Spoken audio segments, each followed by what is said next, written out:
नमस्कार, divine diary में आपका स्वागत है। पिछली बातचीत में हमने अध्याय 7 के कुछ मुख्य विचारों पर गौर किया था जी। और ये समझने की कोशिश की थी कि ये ब्रह्मांड कैसे काम करता है। हाँ, हमने ईश्वर की दो प्रकृतियों की बात की थी। एक थी अपरा, मतलब जड़ प्रकृति, जिसमें पृथ्वी, जल, वायु जैसे 8 तत्व आते हैं, और दूसरी थी परा, यानी चेतन प्रकृति, जो असल में इस पूरे जगत को धारण करती है। बिल्कुल। और हमने ये भी समझा था कि कैसे ईश्वर ही हर चीज का मूल है, उसका सार है। जैसे जल में रस, सूर्य चंद्रमा में प्रकाश और पुरुषों में पुरुषत्व। हाँ, फिर चर्चा 3 गुणों पर आई थी, सत्व, रजस और तमस। जी, और ये कि कैसे इन गुणों से बनी जो माया है उसे पार करना बहुत ही कठिन है।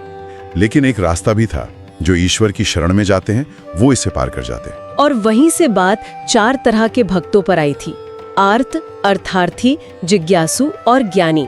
और ज्ञानी भक्त को श्रेष्ठ बताया गया, जो ये समझता है कि सब कुछ वासुदेव ही है। तो आज हम इसी ज्ञान की यात्रा को आगे बढ़ाएंगे।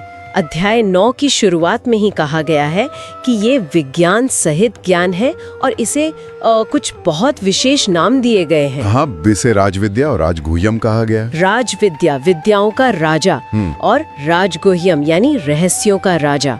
इस ज्ञान को इतना बड़ा दर्जा क्यों दिया गया है? इसमें ऐसा क्या है? बहुत महत्वपूर्ण सवाल है। देखिए, इसे राजविद्या इसलिए कहा है क्योंकि ये सभी विद्याओं का सार है। ये परम सत्य का ज्ञान है। और राजगुह्यम मतलब सबसे गहरा, सबसे गोपनीय रहस्य। कौन सा रहस्य? ईश्वर और जीव के असल संबंध का रहस्य।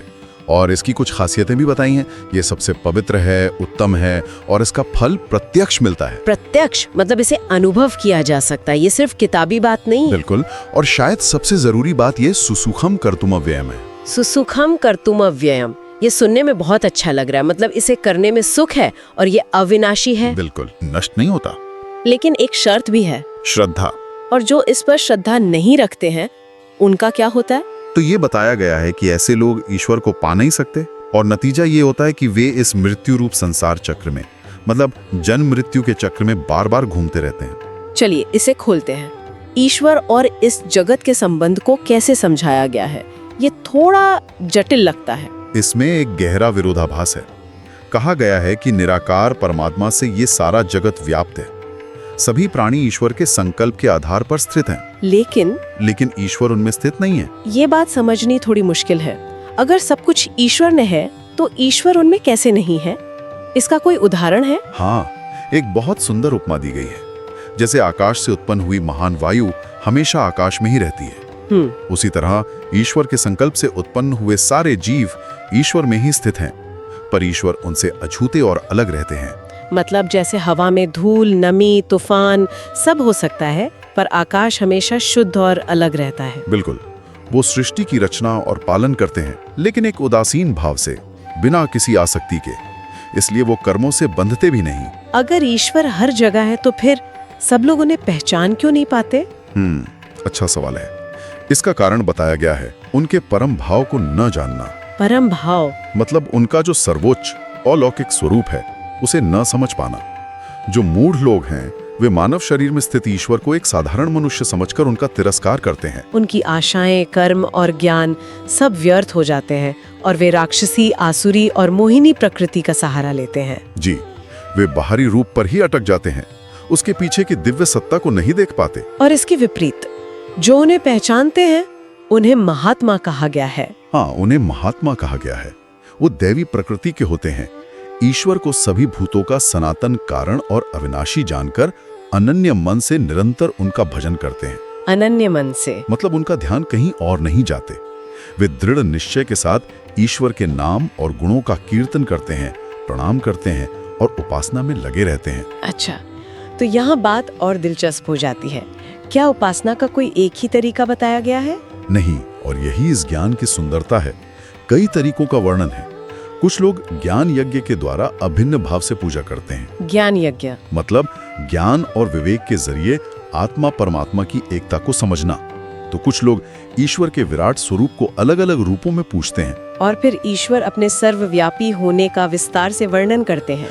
हाँ, वे कहते हैं क्रतु मैं हूँ, यज्ञ मैं हूँ, स्वधा और औषधि मैं हूँ, मंत्र, घी, अग्नि और हवन की क्रिया भी मैं ही हूँ। क्रतु, यज्ञ, स्वधा, इनमें क्या फर्क है? ये पूजा का सामान्य शब्द है और स्वधा पितरों को दिया जाने वाला अर्पण है। तो ईश्वर कह रहे हैं कि कोई भी अनुष्ठान हो, छोटा या बड़ा, उसका सार मैं ही हूँ। मतलब पूजा की विधि, सामग्री, प्रक्रिया सब कुछ वही है? बिल्कुल। वो खुद को जगत का धाता, पिता, माता, पितामह, जानने योग्य पवित्र ओंकार और तीनों वेद बताते हैं। वे ही सबका लक्ष्य, स्वामी और शरण लेने योग्य हैं। यहाँ तक कि वे कहते हैं कि मैं ही सूर्य के रूप में तपता हूँ, वर्षा को खींचता हूँ और बरसाता हूँ। अमृत और मृत्यु, सत और असत भी मैं ही हूँ। जी, यह उनकी सर्वव्यापकता की एक संपूर्ण घोषणा है। तो फिर इन सब अलग अलग तरह की पूजाओं का परिणाम क्या होता है?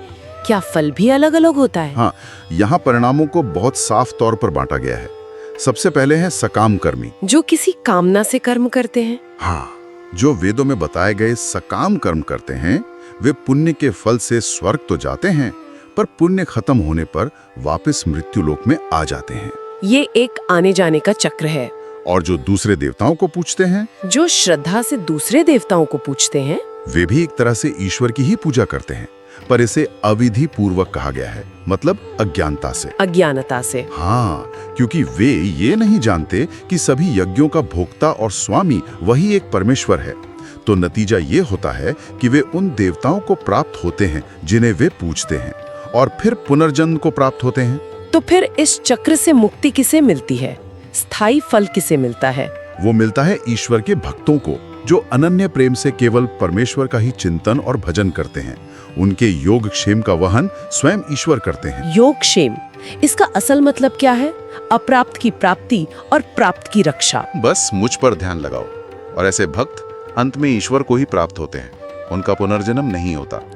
तो फिर इस शुद्ध भक्ति के लिए क्या बड़े बड़े अनुष्ठान जरूरी हैं? बिल्कुल नहीं, और यही इस अध्याय का सबसे खूबसूरत संदेश है। भक्ति को बहुत सरल बताया गया है। जो कोई भक्त मेरे लिए प्रेम से पत्र, पुष्प, फल, जल आदि अर्पण करता है, उसे मैं प्रेम पूर्वक स्वीकार करता हूँ। यानी भाव सबसे महत्वपूर्ण है, वस्तु नहीं। हाँ, जोर भाव पर है, प्रेम पर। और इसका सार यह है कि व्यक्ति जो भी कर्म करे, जो खाता है, जो हवन करता है, जो दान देता है, जो तप करता है, वह सब ईश्वर को अर्पण कर दे। अपनी पूरी जिंदगी को ही एक पूजा बना दे। ठीक कहा। ऐसा करने से वह कर्मों के शुभाशुभ बंधन से मुक्त हो जाता है। इसमें एक बहुत शक्तिशाली आश्वासन भी दिया गया है, खासकर उन लोगों के लिए जो सोचते हैं कि उन्होंने बहुत बुरे कर्म किए हैं। ये एक बहुत ही क्रांतिकारी विचार है। कहा गया है कि यदि कोई बड़े से बड़ा दुराचाही भी अनन्य भाव से ईश्वर को भजता है, तो उसे साधु ही मानना चाहिए। साधु ही मानना चाहिए उसके कर्मों के बावजूद। हाँ, क्योंकि उसने सही निश्चय कर लिया है, उसने अपनी दिशा बदल ली है, और वो शीघ्र ही धर्मात्मा हो जाता है और परम शांति को प्राप्त करता। और फिर वो घोषणा है, हाँ, मेरा भक्त कभी नष्ट नहीं होता। यह आश्वासन हर किसी के लिए है, चाहे वो स्त्री हो, वैश्य, शूद्र या पापियोनी में जन्मा कोई भी हो। तो इस पूरी बातचीत का, इस राज रहस्य का सार अर्जुन को क्या बताया गया? अंतिम निर्देश क्या था? हाँ, सार के रूप में कहा गया है, मुझ में मन वाला हो, मेरा भक्त बन, मेरा पूजन करने वाला हो, मुझको प्रणाम कर। इस प्रकार आत्मा को मुझ में नियुक्त करके मेरे परायण होकर तू मुझको ही प्राप्त होगा। ये पूरी बातचीत मन में एक विचार छोड़ जाती है। एक तरफ कहा गया है कि ईश्वर सब में संभाव से है, ना कोई उनका प्रिय है ना अप्रिय। बिल्कुल। वहीं दूसरी ओर ये भी कहा गया है कि जो भक्त उन्हें प्रेम से भजते हैं, वे उनमें है और ईश्वर उनमें प्रकट होते हैं। ये दोनों बातें एक साथ कैसे सच हो सकती है? और यही वो विरोधाभास है जिस पर सोचने की जरूरत है। ये हमें सोचने पर मजबूर करता है कि जो सत्ता सार्वभौमिक और निष्पक्ष है, वो भक्ति के आधार पर एक व्यक्तिगत, एक पारस्परिक संबंध कैसे स्थापित करती है। शायद इसका जवाब एक उदाहरण में है। सूर्य की रोशनी सबके लिए समान है, पर जो अपना चेहरा सूर्य की ओर करता है, उसे ही उसकी गर्मी और प्रकाश का पूरा अनुभव होता है। अच्छा, शायद दिव्य उपस्थिति का स्वभाव ऐसा ही है। वो सबके लिए उपलब्ध है, पर उसे अनुभव करने की जिम्मेदारी और शक्ति हमारी अपनी चेतना में ही छिपी है। और शायद यही वो सबसे बड़ा रहस्य है जिसे हर किसी को अपने भीतर खोजना है।